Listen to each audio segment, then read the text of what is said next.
Hi అండి. ఈరోజు గ్రూప్స్‌లో భాగంగా మనం ఎకానమీ, ఎకానమీలో ఉన్నాము. ఎకానమీలో అందులోన third chapter. First chapter, second chapter ఎకానమీలో కంప్లీట్ చేసుకున్నాం. ఇది థర్డ్ చాప్టర్‌లో ఇప్పుడు మనం ఉన్నాము. ఈ ఎకానమీలో భాగంగా మనం థర్డ్ చాప్టర్‌లో ఉన్నాము. ఇంతకుముందు, ఇంతకుముందు సెషన్స్‌లో మనం క్రాప్ ప్యాటర్న్స్ గురించి తెలుసుకున్నాము. అలాగే క్రాప్ ప్యాటర్న్స్‌తో పాటు భారతదేశంలో ఉండేటటువంటి పంటల సరళి, ఏ పంటలు ఎక్కడ వేస్తాము, ఏ కాలాల్లో వేస్తామనేటటువంటివి కూడా తెలుసుకున్నాం. అలాగే వాటితో పాటు ఉత్పత్తి అంటే ఏమిటి? ఉత్పాదకత అంటే ఏమిటి? కరెంట్, కరెంట్, కరెంట్ ఇష్యూస్‌కి లింకప్ చేసుకుంటూ మనం చదవడం జరిగింది గత 2 క్లాసెస్‌లో. ఆ యొక్క రీసెంట్‌గా బడ్జెట్‌కి సంబంధించినటువంటిది అడ్వాన్స్‌డ్ ఎస్టిమేటెడ్ బడ్జెట్, అడ్వాన్స్‌డ్ ఎస్టిమేటెడ్‌వి అగ్రికల్చరల్ డిపార్ట్‌మెంట్‌కొచ్చాయి. కేంద్ర శాఖ విడుదల చేసింది. అవి కూడా చూసాం. అదే వేలో ఇప్పుడు గూడా మనం కరెంట్‌కి, కరెంట్ అఫైర్స్‌కి లింక్ చేసుకుంటూ అగ్రికల్చరల్ ఫైనాన్సింగు, తరువాత కాన్సెప్ట్ మనకి అగ్రికల్చరల్ ఫైనాన్సింగు, అలాగే అగ్రికల్చరల్ మార్కెటింగ్ చూస్తామనమాట. అంటే రుణాల గురించి, అలాగే మార్కెటింగ్ గురించి. మనకిక్కడ బేసిక్ ప్రిన్సిపల్ ఒకటి మనకు తెలియాలి. ఆ బేసిక్ ప్రిన్సిపల్ ఏటంటే, రైతనేటటువంటి వాడు ఉన్నాడు. ఫార్మర్ ఉన్నాడు, రైతు. ఈ యొక్క సైకిల్ మనకెప్పుడు గుర్తుంచుకోవాలి. రైతున్నాడు. రైతేం జేస్తాడు? పంటనేటటువంటిది వేస్తాడు. ఆ పంట వేయడానికి మనకి ఏం కావాలి? ముందుగా పెట్టుబడి కావాలి. ఆ పెట్టుబడికి మనకి ఫైనాన్స్ అనేటటువంటిది ఉండాలి. ఎందుకంటే రైతు డబ్బుంటివాడు కాదు గాబట్టి, తనకు కావాల్సినటువంటి ముందుగా ఒక పంట పండించాలంటే అది ఏదైనా అవ్వచ్చు. ఆ పంట పండించడానికి ముందుగా అతనికి ఏమేం కావాలి? సదుపాయం. ఏ సదుపాయం ఉండాలి? ఫైనాన్స్ సదుపాయం ఉండాలి. దేనికుండాలి ఫైనాన్స్ సదుపాయం అంటే, విత్తనాలు వేస్తాడు కదా స్టార్టింగు. ఆ విత్తనాలకి ముందు సపోర్టింగ్ ఉండాలి ఫైనాన్స్. అలాగే ఎరువులకుండాలి. అలాగే ఎరువుల తర్వాత పురుగు మందులు, చీడ, పీడ పంట జల్లిన తర్వాత సస్యరక్షణ చేయాలి కదా! దానికి పురుగు మందులకి అవుండాలి. అలాగే పంట పండించిన తర్వాత మనకి కూలీల ఖర్చుంటుంది. కూలీల ఖర్చు గూడా ఉంటుంది. అలాగే కూలీల ఖర్చుతో పాటు డీజిలు, అలాగే విద్యుత్తు, వీటన్నిటికి కూడా మనకి ఏం కావాలి? ఫైనాన్సింగ్ అనేటటువంటిది రైతుకి అవసరం. ఇవన్నిటికి చేయడానికి మనకి రైతుకేంటి? రుణం అనేటటువంటిది కావాలి. ఆ రుణాల్లో చాలా రకాలు మనకున్నాయి. ముందు గుండా మనకి షార్ట్ టర్మ్ లోన్స్ అనేటటువంటివి కావాలి. అంటే ఏంటి? ఒక సంవత్సరం కాలంలో, ఒక సంవత్సరం కాలంలో రైతనేటటువంటి వాడు తిరిగి పే చేసేస్తాడనమాట ఈ అమౌంట్. ఏ అమౌంటు? ఇప్పుడేదైతే తీసుకున్నామో ఆ అమౌంట్. ఏ అమౌంట్ తీసుకుంటాడు? విత్తనాలకి, విత్తనాలు వేసేటప్పటికి ఇప్పుడు రైతనేటటువంటి వాడు వరి పంట వేశాడు. వరి పంటకు కావాల్సినటువంటి విత్తనాలు, అలాగే ఎరువులు, అలాగే పురుగు మందులు, అలాగే కూలీల ఖర్చు, వీటన్నిటికి కూడా మనకి డీజిలు, విద్యుత్ ఇవన్నిటికి కూడా మనకి ఏంటి? రైతుకి ఫైనాన్సింగ్ సదుపాయం ఉండాలనమాట. దానికి ఒక పంట పండగానే మనం ఏం చేస్తాడు రైతు 1 ఇయర్‌లో మనకి అమౌంట్ రీపే చేసేస్తాడనమాట. ఇది కొంచెం చాలా తక్కువ సమయం షార్ట్ టర్మ్ లోన్ కింద చెప్పొచ్చనమాట. అంటే ఫైనాన్స్ అనేటటువంటిది బ్యాంకులు మనకి కల్పిస్తాయి. అందులో ఇదే ఫైనాన్సింగ్ మనకి షార్ట్ టర్మ్ ఫైనాన్స్ కింద ఇది మనం చూడొచ్చనమాట. ఇది బేసిక్ ప్రిన్సిపల్.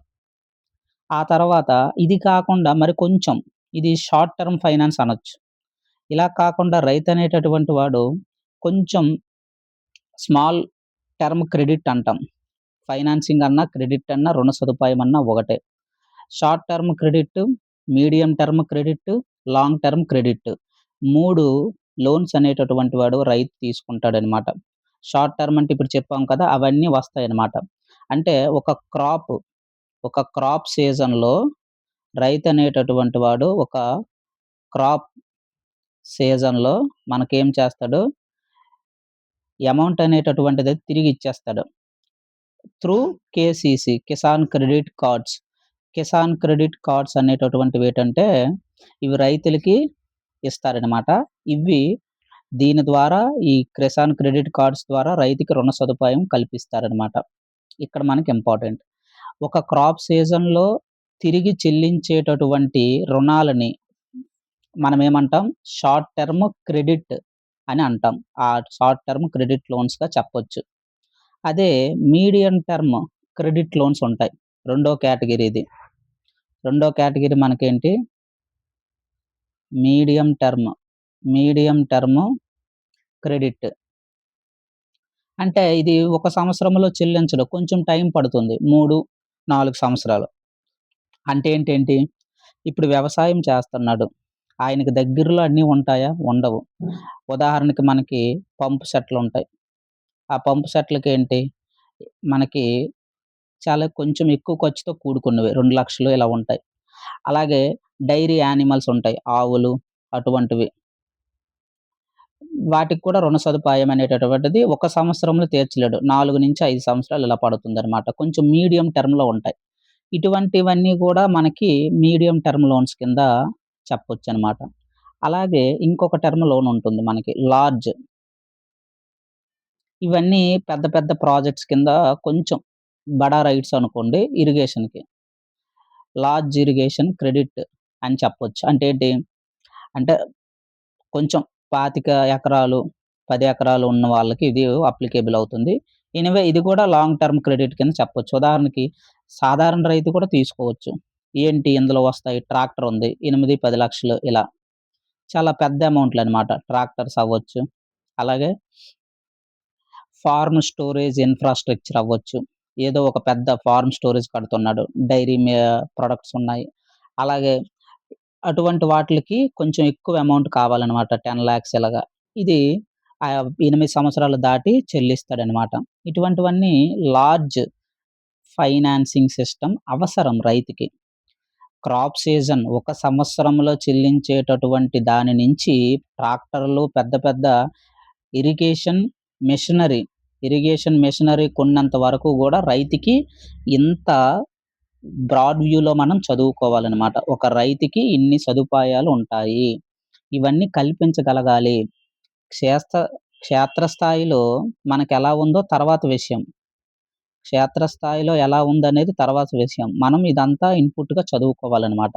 ఇది బేసిక్ నాలెడ్జ్. ఇది మనం తెలుసుకోవాలి. రైతనేటటువంటి వాడు పంట వేసినప్పటి నుంచి అది మనకి ఏంటి? పంట వేస్తాడు. పంట వేస్తే అదేం చేస్తాడు? అది లోకల్ ట్రేడర్స్‌కి అమ్ముతాడు. దళారులుంటారు మధ్యలో. ఎందుకంటే ఆయన మార్కెట్‌కి వెళ్లి గాని, లేకపోతే అక్కడ ఆ జిల్లాకి మెయిన్ సోర్స్ ఉంటది. ఆ పాయింట్‌కి వెళ్లి అమ్మలేడు. ఎందుకంటే ట్రాన్స్‌పోర్టేషన్ ఖర్చులు ఎక్కువుంటాయి గాబట్టి, మనకి లోకల్ ట్రేడర్స్‌కి అమ్ముతాడనమాట. ఆ లోకల్ ట్రేడర్ ఏం చేస్తాడు? హోల్‌సేలర్‌కి అమ్ముతాడు. ఈ హోల్‌సేలర్ ఏం చేస్తాడు? రిటైలర్‌కి అమ్ముతాడు. రిటైలర్ ఏం చేస్తాడు? కన్జ్యూమర్‌కి అంటే మనకమ్ముతాడు. ఇక్కడ మనకిది గమనించాలనమాట. ఇది ప్రాసెస్. ఈ ప్రాసెస్‌లో మనకి జరుగుతుందనమాట. ఎప్పుడైనా ఇలా మనం ఎస్టిమేషన్ వేసుకోవాలనమాట. ఇది ఫైనాన్సింగ్ అంటాం. మరి మార్కెటింగ్ అంటే ఏంటి? పండించిన పంటకి మనకి ఏం చేయాలి? పండించిన పంటని మార్కెట్ దాకా తీసుకువెళ్ళగలగాలి. అప్పుడే రైతుకి తగినంత మనకేమంటామంటే న్యాయం చేకూరుతుందనమాట. ఇది క్షేత్రస్థాయిలో జరుగుతుందా అంటే జరగట్లేదు. అది తర్వాత విషయం. అదంతా మనం సెపరేట్‌గా డీప్ డిస్కషన్ చేద్దాం. ఇప్పుడు ఈ యొక్క అగ్రికల్చరల్ ఫైనాన్స్ అంటే ఏంటి? అలాగే అగ్రికల్చరల్ మార్కెటింగ్, వ్యవసాయ రుణాలు, వ్యవసాయ మార్కెటింగ్ అంటే ఏమిటో డెఫినిషన్స్ ముందు తెలుసుకుంటున్నామనమాట మనం. వ్యవసాయ రుణాల గురించి ఇప్పుడు తెలుసుకున్నాం. Short term, medium term, long term loans ఉంటాయి. అది వ్యవసాయ రుణాలకు సంబంధించింది. అదే మార్కెటింగ్ అంటే ఏంటో తెలుసుకొని మనం డెప్త్‌లోకి ఇప్పుడు వెళ్దాం. మార్కెటింగ్ అంటే ఏంటి? అసలు ఎలా జరుగుతుంది? మనకి ఫార్మర్ ఉన్నాడు. రైతనేటటువంటి వాడు మనకున్నాడు. రైతు నుంచి మనం ఏం చేస్తాం? ఉత్పత్తిని కలెక్ట్ చేస్తాం. కలెక్ట్ చేస్తామా లేదా? ఉత్పత్తిని కలెక్ట్ చేస్తాం. కలెక్ట్ చేసి ఏం చేస్తాం? అగ్రిగేషన్ జేస్తాం. అగ్రిగేషన్ చేస్తాం. అగ్రిగేషన్ చేసి కలెక్ట్ చేసుకున్న దాన్నేం చేయాలి? గ్రేడింగ్ చేయాలా లేదా? అంటే పంట అనేటటువంటిది గ్రేడింగ్ సిస్టమ్ ఉంటది. ఇప్పుడు ఒక మిరప పంటే ఉంది. మిరప పంటలో గ్రేడ్ ఏ ఉంటుంది, గ్రేడ్ బి ఉంటుంది. అలా అన్నమాట. అలాగే ఈ జీడి, జీడి పిక్కలుంటాయి కదా! ఇప్పుడు మనం తింటున్నాం కదా! క్యాషు అవన్నమాట. అందులో గూడా పలాస, పలాస అనేటటువంటిది జీడి ఆ యొక్క క్యాషు అనేటటువంటిది మనకి చాలా హై గ్రేడింగ్ అనమాట. చాలా ఎక్కువ పుష్కలంగా అందులో మనకన్నీ ఉంటాయన్నమాట. కాబట్టి గ్రేడింగ్ చేయాలి. తర్వాత ప్రాసెస్ గ్రేడింగ్ చేస్తాం. గ్రేడింగ్ తర్వాత ఏంటి? స్టోరేజ్ చేయాలి. గ్రేడింగ్ తర్వాత ఏం చేస్తాము? గ్రేడింగ్ తర్వాత స్టోరేజ్ అనేటటువంటిది చేయాలి. స్టోరేజ్ తర్వాత ఏం చేస్తాము? సమయమొచ్చినప్పుడు ట్రాన్స్‌పోర్ట్ చేసుకోవాలి. ట్రాన్స్‌పోర్ట్ చేసుకొని ఏం చేస్తాము? ట్రాన్స్‌పోర్ట్ చేసి ఎక్కడికి? ఎక్కడికి కావాలంటే అక్కడికి. ఇది మార్కెటింగ్ యొక్క స్ట్రక్చర్ కింద మనం చెప్పుకోవచ్చనమాట. ఫస్ట్ ఫార్మర్ ఉంటాడు. ఫార్మర్ దగ్గర నుంచి మనం కలెక్షన్ చేస్తాము. తర్వాత అగ్రిగేట్ చేసి అంటే విభజిస్తాం. తర్వాత గ్రేడింగ్ చేస్తాం. తర్వాత గ్రేడింగ్ చేసి స్టోరేజ్ చేసుకొని వాటిల్ని ఏదైతే సెపరేట్ చేసుకున్నామో గ్రేడ్‌ల ప్రకారంగా రైతు పండించేటటువంటి పంటని దాన్ని సప్లై అనేటటువంటిది జరుగుతుంది ఇక నుంచి. స్టోరేజ్ చేసుకొని ట్రాన్స్‌మిషన్ అంటే ట్రాన్స్‌పోర్ట్ అంటే సప్లై చేసుకోవడం ఇకన. ఇది మనకి అగ్రికల్చరల్ మార్కెటింగ్‌లో ఒక బ్రీఫ్ వ్యూగా మనం చెప్పుకోవచ్చు. ఈ ఇంట్రడక్షన్ మనకర్థమైతే తదుపరి వచ్చేటటువంటిది మనకు అర్థమవుతుందనమాట. ఇప్పుడు లోనకి వెళ్దాం. వన్ బై వన్ చూద్దాం. ముందు క్రాప్ ప్రా క్రాప్ ప్యాటర్న్ గురించి చదువుకున్నాము. ఆ తర్వాత ఒక క్రాప్ వేసేటప్పుడు రైతుకి ఎటువంటి ఒడిదుడుకులు మనకి ఫేస్ చేస్తాడనమాట. అవి ఇప్పుడు మనం చూడాలి. ఇక్కడ ఫస్ట్ అందులో భాగంగా మనకి అగ్రికల్చరల్ ఫైనాన్స్ అంటే ఏమిటి? వ్యవసాయ రుణం అంటే ఏమిటి? ఇప్పుడు చెప్పుకున్నాం. ఏంటి?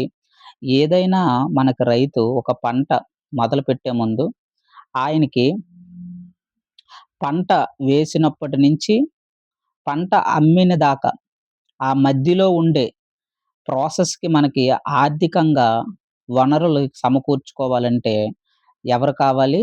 విత్తం కావాలి. ఫైనాన్స్ కావాలి. ఆ యొక్క వ్యవస్థనేమంటాము?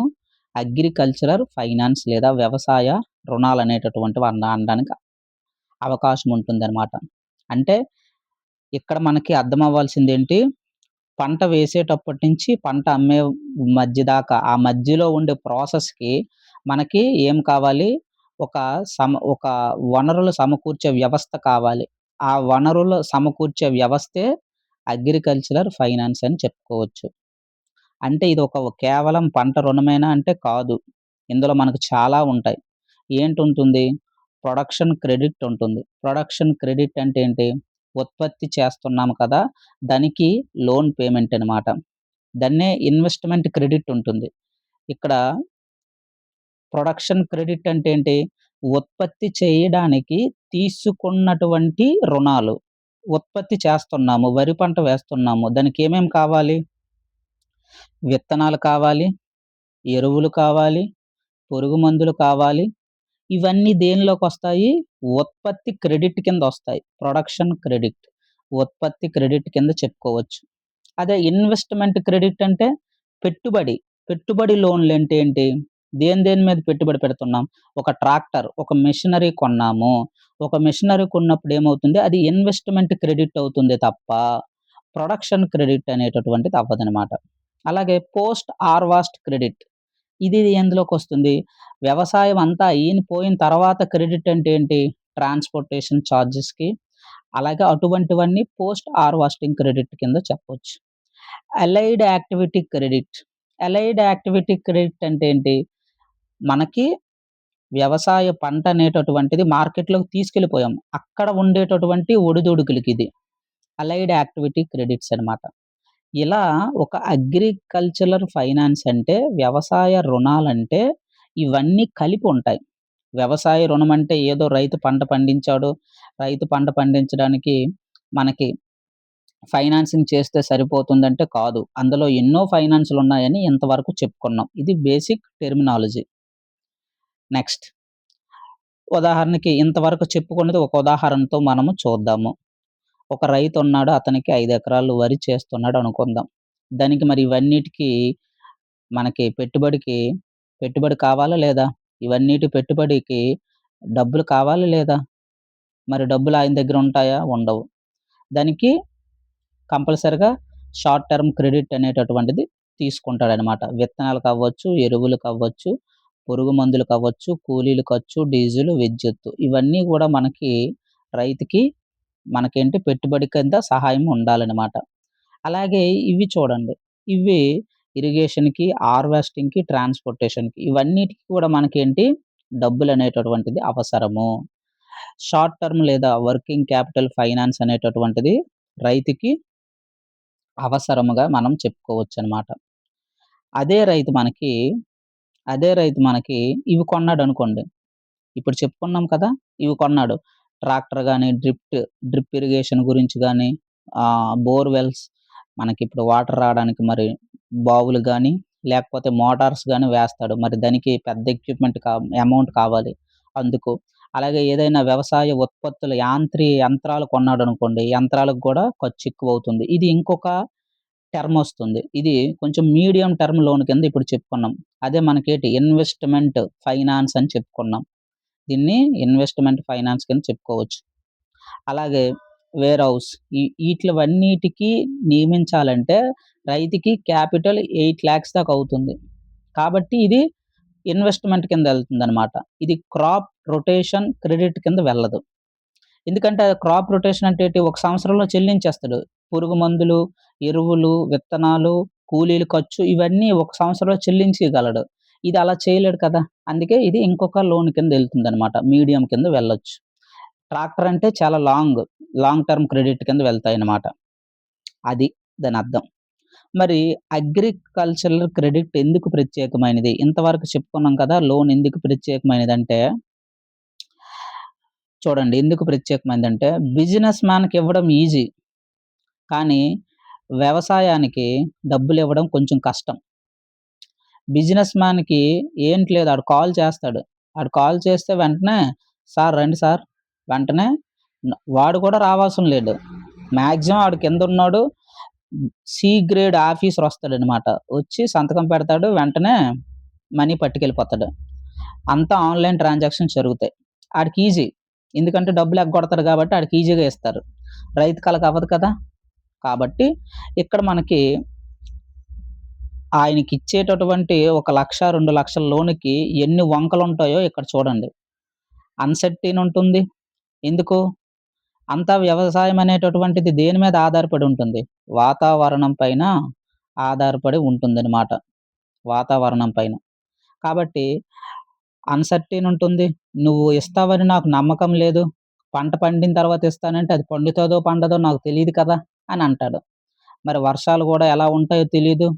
ధరలు ఏ విధంగా ఉంటాయో మాకు తెలీదు. మరి పంట ధరలనేటటువంటిది హార్వెస్ట్ సమయంలో ఎంతుంటాయో తెలీదు. మోదీ ప్రకటించాడు వరికి రూ. 2,454 అనేసి. పేరుకే ప్రకటిస్తాడు. ఒకవేళ పంటలేమి బాగోలేదు. ఆ ఎంటనే ఏం చేస్తాడు ప్రైస్ తగ్గించవచ్చు. కాబట్టి ప్రొడక్షన్ రిస్క్ ఎంత ఉంటదో తెలీదు. ఎందుకు ప్రొడక్షన్ రిస్క్? ఉత్పత్తి అనేటటువంటిది రైతు ఎకరాకి ఒక 30 బస్తాలు పండుతాయని అనుకున్నాడు. తెగుళ్ళొచ్చింది. 30 బస్తాలు కాస్త 10 బస్తాలయిపోతాయి. వర్షాలొచ్చాయి. 30 బస్తాలు కావస్త 5 బస్తాలయిపోతాయి. చెప్పలేం. ఏదైనా జరగొచ్చనమాట. కాబట్టి ఇవన్నీ ఉంటాయి. ఇన్నడుగుతాడు. ఇన్నడుగుతాడు. ఒక ఫైనాన్స్ ఇవ్వాలంటే ఒక బ్యాంకరు ఫైనాన్స్ చేయాలంటే వ్యవసాయదారుడికి ఇన్నడుగుతాడు. ఇవన్నీ కాదు ముందు నీకు టైటిల్ యాక్ట్ ఉందా లేదా అని అడుగుతాడు. నువ్వు పండించే భూమితే అంటాడు. ఆయన చాలా లుసుగులుంటాయిక్కడ. ఎందుకంటే కొంతమంది రైతులేం చేస్తారంటే టెనెట్స్ ఉంటారు. టెనెట్స్ అంటే ఏంటి? ఈయన వ్యవసాయాన్ని సాగు చేస్తాడు. ఈయన దగ్గర పట్టా ఉండదు. ఆయనకి ఆయన గాని వెళ్తే, "నేనిలా వ్యవసాయం చేస్తున్నాను. నాకు లోన్ ఇవ్వండి" అంటే, "పట్టా తీసుకొని రా" అంటాడు. ఆయన దగ్గర ఉండదు. కాబట్టి ఇటువంటివెన్నో రిస్క్స్ అనేటటువంటివి ఇందులో ఉంటాయన్నమాట. కాబట్టి క్లైమేట్ ఎలా ఉంటదో మనకు తెలీదు. అలాగే పంట జీవ సంబంధ ప్రక్రియలపై ఆధారపడి ఉంటుంది. ఏవైనా రిస్క్ రావచ్చు. అందువల్ల అగ్రికల్చరల్ క్రెడిట్ అనేటటువంటిది ఇంపార్టెంట్ అని చెప్పుకోవచ్చనమాట. ఒక గ్రూప్ 1 గాని రాసినట్లయితే మనకి ఈ యొక్క అన్ని టెర్మినాలజీస్ అన్నీ యాడ్ చేసుకోవచ్చనమాట. చాలా చక్కగా మనం ప్రెజెంటేషన్ అనేటటువంటిది చేయొచ్చనమాట. చాలా చక్కగా చేసుకోవచ్చు. అలాగే అగ్రికల్చరల్ క్రెడిట్ అంటే ఏం చెప్పుకున్నాము? ఫైనాన్సింగ్ ఉండాలి, ప్రొడక్షన్ రిస్క్ ఉంటుంది, ప్రైస్ రిస్క్ ఉంటుంది, క్లైమేట్ రిస్క్ ఉంటుంది. అంటే ఇక్కడ అగ్రికల్చరల్ క్రెడిట్ అనేటటువంటిది ఇన్ని ఫ్యాక్టర్స్‌ని కలిపి ఉంటుందనమాట. అందుకే ఇవ్వడానికి వెనక్కడుగేస్తాడు. ఏంటి? ఒక రూ. 1,00,000 లోన్‌కి, ఒక రూ. 1,00,000 లోన్‌కి ఇన్నుంటాయనమాట. అంటే మన సిస్టమ్ అనేటటువంటిది అటువంటి రీతిలో ఉన్నదనమాట. వ్యవసాయ రుణాల కాల వ్యవధి ఆధారంగా మనం వ్యవసాయ రుణాలు మనకిప్పుడు వాటి యొక్క టర్మ్, టర్మ్ అంటే కాలం అనమాట. వాటి యొక్క టర్మ్ బట్టి మనం రుణాలని 3 రకాలుగా అంచనా వేయొచ్చు. ఇప్పుడు చెప్పుకున్నాం కదా! షార్ట్ టర్మ్ క్రెడిట్ అని, మీడియం టర్మ్ క్రెడిట్ అని, లాంగ్ టర్మ్ క్రెడిట్ అని అవే ఇవి. ఒక క్రాప్ సీజన్‌లో మనకి రైతు గాని రీపేమెంట్ గాని చేసిస్తే అవన్నీ కూడా ఏం చెప్పొచ్చు? షార్ట్ టర్మ్ క్రెడిట్ అంటాం. క్రాప్ సీజన్ అంటే ఏటి? ఆరో నెల నుంచి తొమ్మిదో నెల దాకా. ఇది క్రాప్ సీజన్ మనకి. నైరుతి ఋతుపవనాలు అనేటటువంటివి వస్తాయి.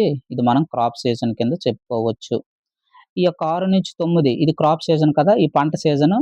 పంట వేశాడు, 30 బస్తాలు వచ్చాయి.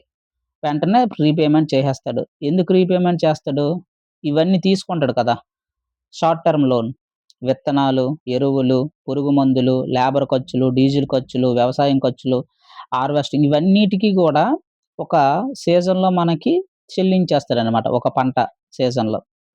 ఎలా అంటే ఎగ్జాంపుల్ చెప్పుకున్నాం కదా! ఉదాహరణకి రైతనేటటువంటిది ఖరీఫ్ సీజను. మరిప్పుడు 6-9 నెలంటే ఇదే సీజను. నైరుతి ఋతుపవనాలు మనకొస్తాయి. ఇప్పుడు నడుస్తున్నది ఖరీఫ్ సీజన్ అని మనం చెప్పుకోవచ్చు. ఈ ఒక రైతుకి ఒక 1,50,000 అవసరం. మరి ఆయనకి కిసాన్ క్రెడిట్ కార్డ్స్ ద్వారా మనకి క్రాప్ లోన్ అనేటటువంటిది ఇస్తాయన్నమాట. పంట అమ్మిన తర్వాత ఏం చేస్తాడు? వచ్చినటువంటి ఆదాయంతో రైతు మనకి అమౌంట్ అనేటటువంటిది రీపే చేసేస్తాడు. ఇది పర్వాలేదు. ఇదొక పద్ధతి. ఇదేంటి షార్ట్ టర్మ్ క్రెడిట్ కింద మనం చెప్పుకోవచ్చు.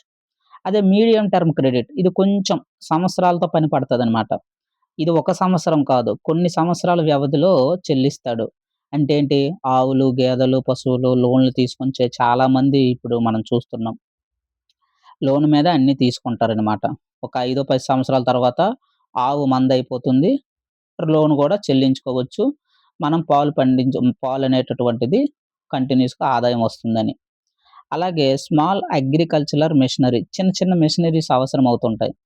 ఏ వ్యవసాయం చేసినా, ఏ పంట పండించినా దానికి మనకి మెషినరీ అవసరం. అలాగే పంప్ సెట్‌లు అవసరం. అలాగే మైనర్ ఇరిగేషన్ ఎక్విప్‌మెంట్ అవసరం. అంతే కదా! చిన్న చిన్న ఎక్విప్‌మెంట్‌లు అవసరమవుతూ ఉంటాయి. అలాగే ఫార్మ్ ఇంప్రూవ్‌మెంట్స్‌కి. ఎందుకంటే ఎప్పుడూ ఒకేలాగా ఉండదు ఫార్మ్ అనేటటువంటిది. ఎందుకు? వర్షాలు పడతాయి. మనం ముందుగా దాన్ని దుక్కి దున్నాలి. దుక్కి దున్ని చదును చేసుకోవాలి. నాట్లు వేయాలి. ఇవన్నీ చాలా ఉంటాయి. కాబట్టి ఆ యొక్క వ్యవసాయ క్షేత్రాన్ని మనం ఇంప్రూవ్‌మెంట్ చేసుకోవడానికి మీడియం టర్మ్ అనేటటువంటి దాన్ని రైతు కొన్ని సంవత్సరాల పాటు వ్యవధిలో చెల్లించుకునేటటువంటి రుణ సదుపాయమే మీడియం టర్మ్ క్రెడిట్ కింద చెప్పుకోవచ్చు. అంటే ఇన్ని విధాలుగా రైతు కాల సంవత్సరాలు బట్టి రుణాన్ని మనం బేరేజ్ వేసుకోవచ్చనమాట. ఈ యొక్క ఎక్విప్‌మెంట్స్. మరి లాంగ్ టర్మ్ అంటే ఏంటి? ఈ లోన్‌లేవేంటి? ట్రాక్టర్‌లవ్వచ్చు.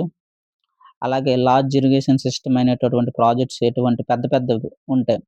అలాగే ఫార్మ్ మెకానిజంకి, అలాగే మెకనైజేషన్‌కి, ల్యాండ్ డెవలప్‌మెంట్‌కి, అలాగే ప్లాంటేషన్‌కి, ఫార్మ్ స్టోరేజ్ ఇన్‌ఫ్రాస్ట్రక్చర్ ఇవన్నిటికి మనం నార్మల్‌గా చదివితే అర్థమైపోతుంది కాబట్టి ఇది ఎక్స్‌ప్లనేషన్ ఇవ్వట్లేదనమాట.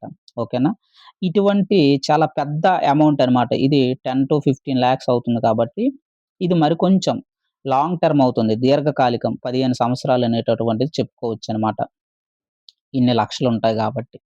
ఇలా మనకి రైతుకి రుణ సదుపాయం అనేటటువంటిది కల్పించడం జరుగుతుంది.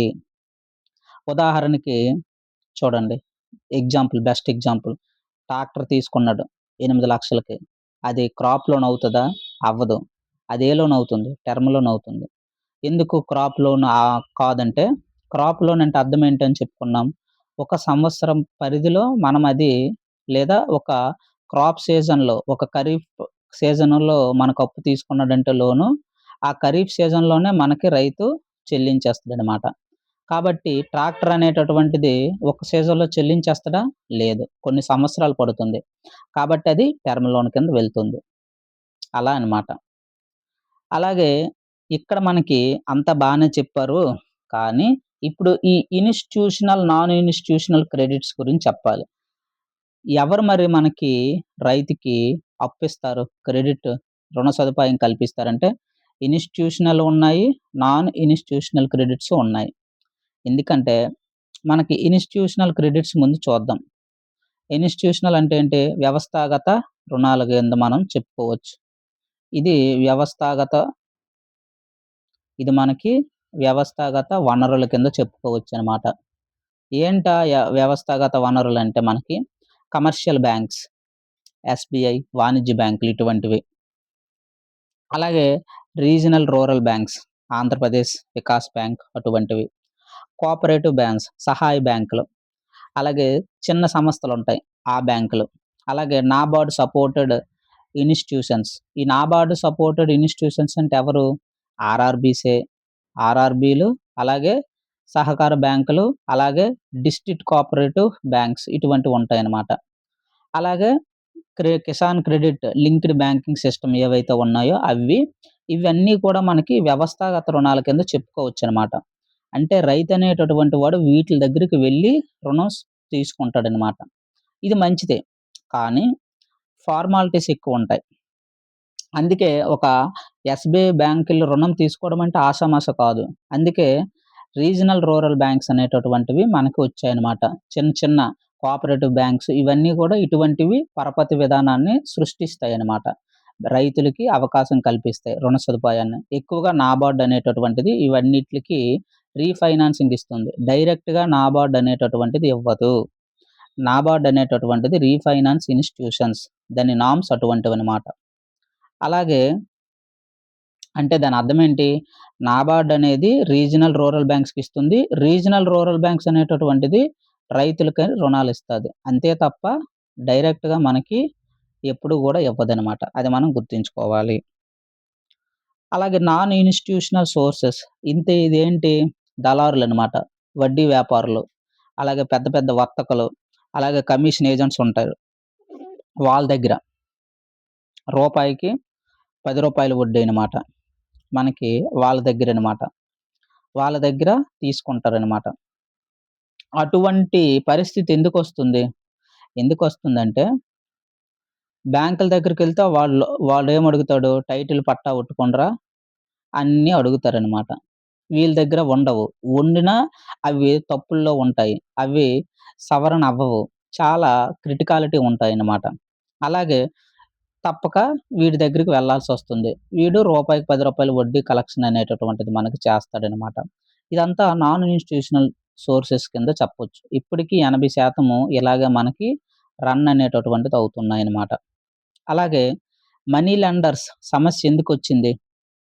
ఎందుకొచ్చిందంటే ఒక చిన్న రైతనేటటువంటి వాడు గాని మనకి బ్యాంక్ వెళ్ళాడనుకో వెంటనే లోన్ రాదు. అప్పుడు పరిస్థితి ఏంటి?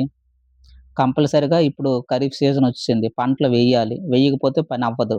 మరి ఇన్‌పుట్‌కి ఇప్పుడు చెప్పుకున్నాం కదా! విత్తనాలు, ఎరువులు మరి వాటికి అమౌంట్ అవసరం కదా! మరి క్రాప్ సీజన్ ఒచ్చేసింది. అర్జెంట్‌గా డబ్బులు కావాలి. మరి ఆడే దిక్కు. మనీ లెండరే మనకి దిక్కనమాట. అందుకు ఈ యొక్క మనీ లెండర్ సమస్యొస్తుంది మనకి. ఆడు ఎక్కువగా వడ్డీ వసూలు చేయడం అవకాశం ఉంటుంది. ఎందుకు? డిమాండ్ మన అవసరం అది. తప్పదు. అందుకే ఇంట్రెస్ట్ ఎలా ఉంటుంది? ఎక్కువగా ఉంటది. అప్పు గూడా ఎక్కువగా ఉంటది. ఆటోమేటిక్‌గా ఏమవుతది? లో ఫార్మ్ ఇన్‌కమ్ ఒస్తది. అది ఒక అప్పు ఊబిలో చిక్కుకుపోతాడనమాట రైతు. రైతనేటటువంటి వాడు ఆత్మహత్య అనేటటువంటిది చేసుకోవడానికి దారి తీస్తదనమాట. నీకొచ్చింది పంట పండించిన తర్వాత ఆరుగాలం శ్రమించి, కష్టపడి పంట పండించిన తర్వాత ఒక రూ. 1,00,000 నువ్వు ఆడి దగ్గర 2,00,000 తీసుకున్నావు. అంటే నువ్వు తీసుకున్నది నీకు వచ్చినది తీసుకున్న దానికి ఎప్పుడు మ్యాచ్ అవ్వదు. ఇదే అప్పు ట్రాప్‌లో పడిపోతామనమాట. మరి చెల్లించలేము గాబట్టి చనిపోవడమే మనకు ఉన్న ఒకే ఒక్క దారనేటటువంటిది రైతు నమ్ముతాడు. అందుకే మనీ లెండర్స్ అనేటటువంటి సమస్య వస్తుందనమాట. అలాగే చిన్న చిన్న మనకు మాక్సిమం అందరూ చిన్న, సన్నకారు రైతులే మన దగ్గర ఉన్నారనమాట. మాక్సిమం. ఆ డేటా గూడా మీకిస్తాను. కరెంట్ డేటాతో ఎవ్వరు మీకు చెప్పరు. నేను ఏ ఇన్‌స్టిట్యూషన్ మీరు తీసుకోండి, ఎక్కడికైనా మీరు వెళ్ళండి. ప్రతి టాపిక్‌ని కరెంట్‌తో లింక్ చేసి ఒకే దగ్గర ఎక్కడా మీకు చెప్పరు. దంచి కొట్టుకొని ఎళ్ళిపోతారు. కాబట్టి ఎక్కడా మీకు జరగదు. కాబట్టి నాలెడ్జ్‌ని ఉపయోగించుకోవడానికి మనం ప్రయత్నిద్దాం. ఇక్కడ స్మాల్ అండ్ మార్జినల్ ఫార్మర్స్. ఎందుకంటే వీళ్ళతో ఒక సమస్య ఉందనమాట. ఎందుకంటే వాళ్ళు ఏదైనా ఇప్పుడు చెప్పాం కదా! దేనికైనా లోన్‌కి గాని వెళ్ళినా వాళ్ళనేం చేస్తారంటే నెగ్లెక్ట్ చేయడం జరుగుతుంది. ఎన్నో లోపాలున్నాయి అందులో. మన ఎకనామిక్ సర్వే ఏం చెప్తుందంటే 25, 26 దేశ ఆర్థిక ఎకనామిక్ సర్వే ఏం చెప్తుందంటే వాళ్ళకి చాలా లిమిటేషన్స్ ఉన్నాయి. లోపాలనేటటువంటివున్నాయి. అలాగే ఉత్పత్తి అనేటటువంటిది స్తబ్ద దశలో ఉండిపోతుంది.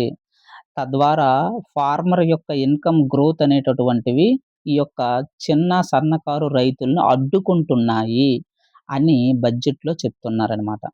ఎందుకు ఇదొచ్చిందంటే, ఒకవేళ ఇక్కడ చూడండి. ఈ స్మాల్ అండ్ మార్జినల్ ఫార్మర్స్ యొక్క సమస్య ఏమిటంటే ఇక్కడ చూడండి. రైతుకి మనకి భూముంటది. ఉంటది కానీ క్లియర్ కట్‌గా టైటిల్ యాక్ట్ ఉండదు. అది నీదని మనం చెప్పలేం. ఎందుకంటే 100 లొసుగులు అందులో ఉంటాయి. అలాగే టెనెన్సీలో ఉండవచ్చు. ఎందుకు? ఇంకొకడు దున్నొచ్చు. హ్మ్. కాబట్టి లీజ్‌పై గూడా సాగు చేయొచ్చు.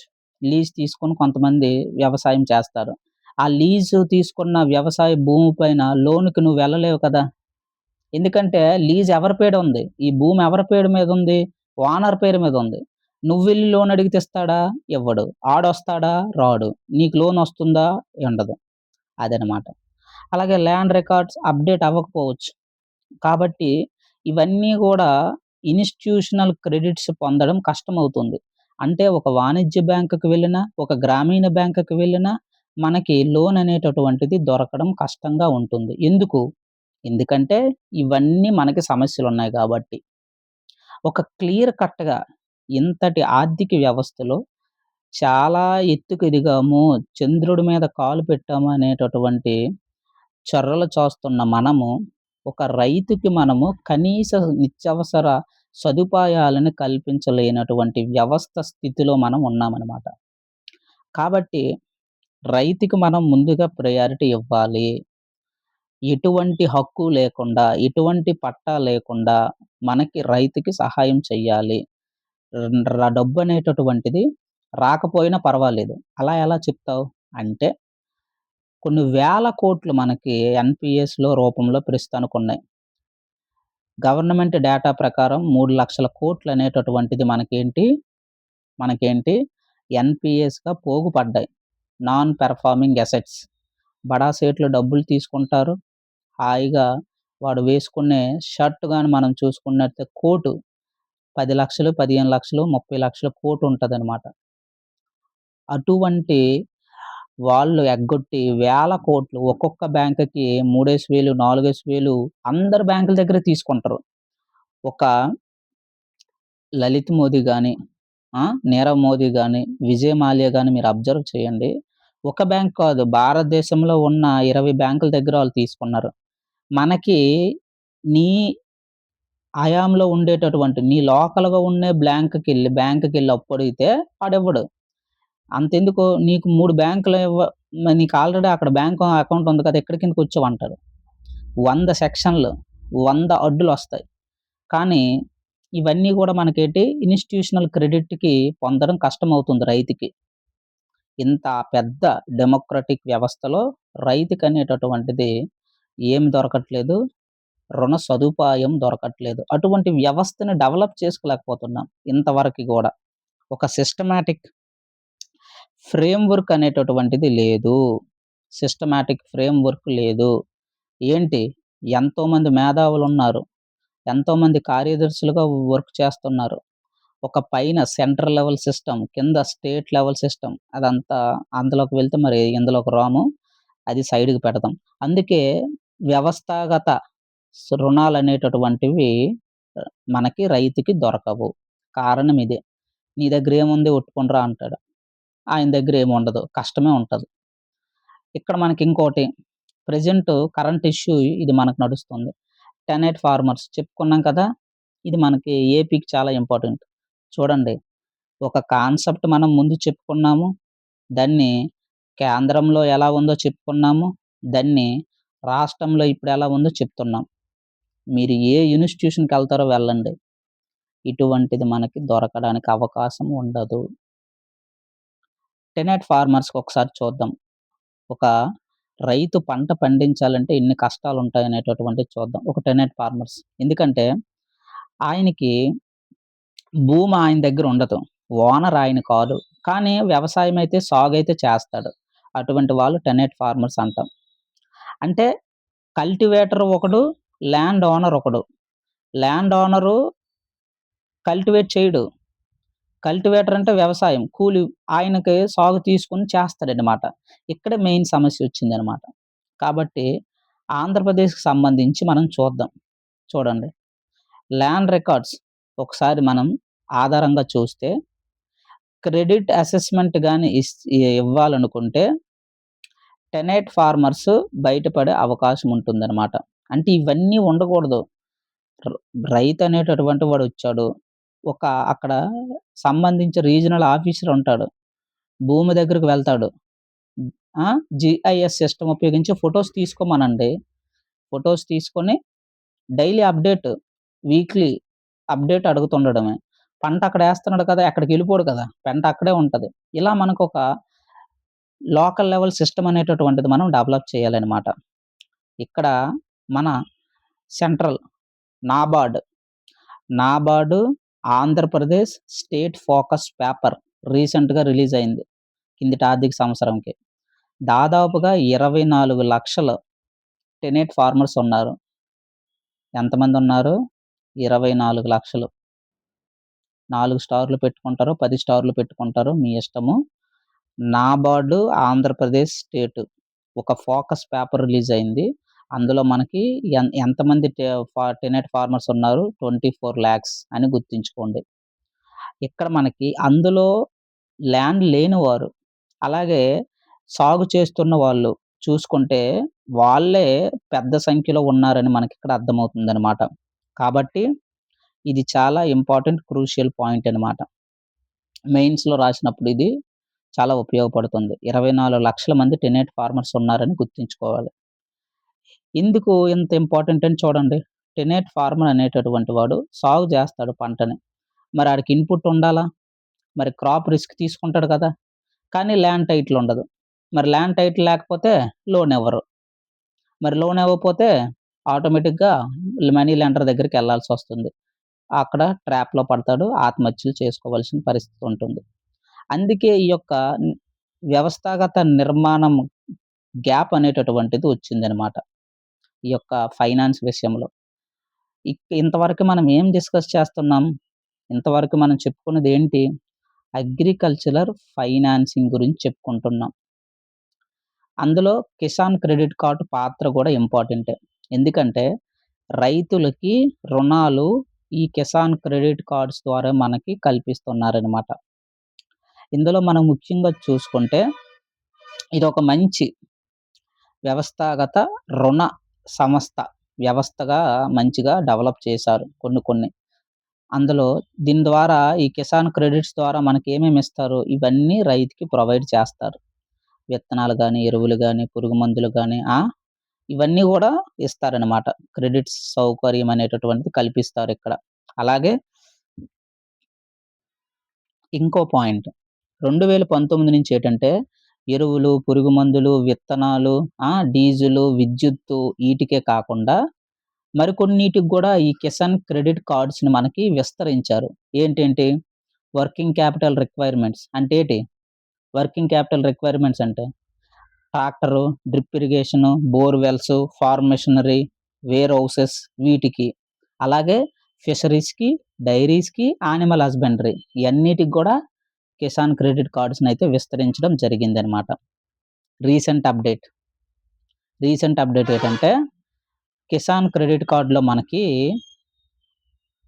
అమౌంట్ పెంచారనమాట. 3,00,000 ఇంతవరకు ఇచ్చేవారు. ఇప్పుడు 5,00,000 ఇస్తున్నారు. అది మనం గుర్తుంచుకోవాలి. ఏ స్కీమ్ కింద? Modified interest subvention scheme. Important. Important. Modified, modified interest subvention scheme.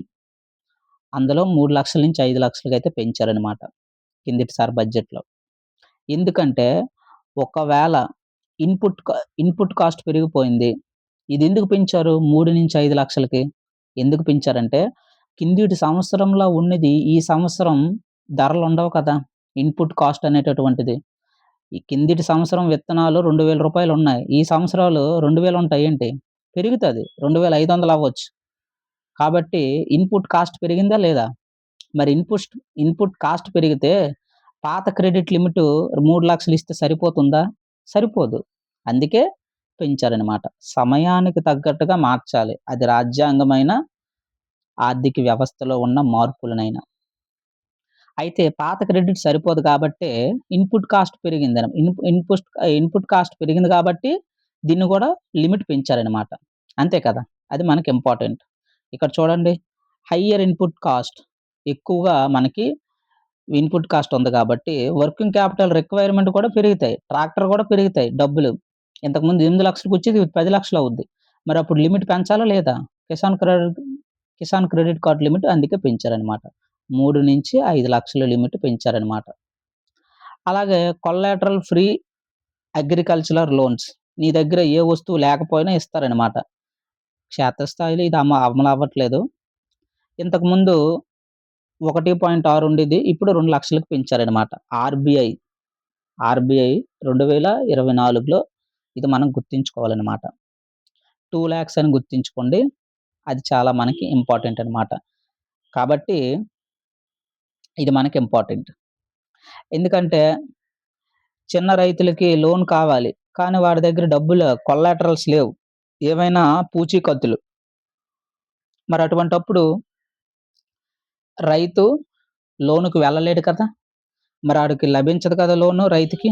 అప్పుడు మనం ఏం చేయాలి? అందుకే ఈ యొక్క స్కీమ్ అనేటటువంటిదొచ్చింది. 1.6 1,60,000 నుంచి 2,00,000కి పెంచారనమాట. ఒక 40 పెంచారు.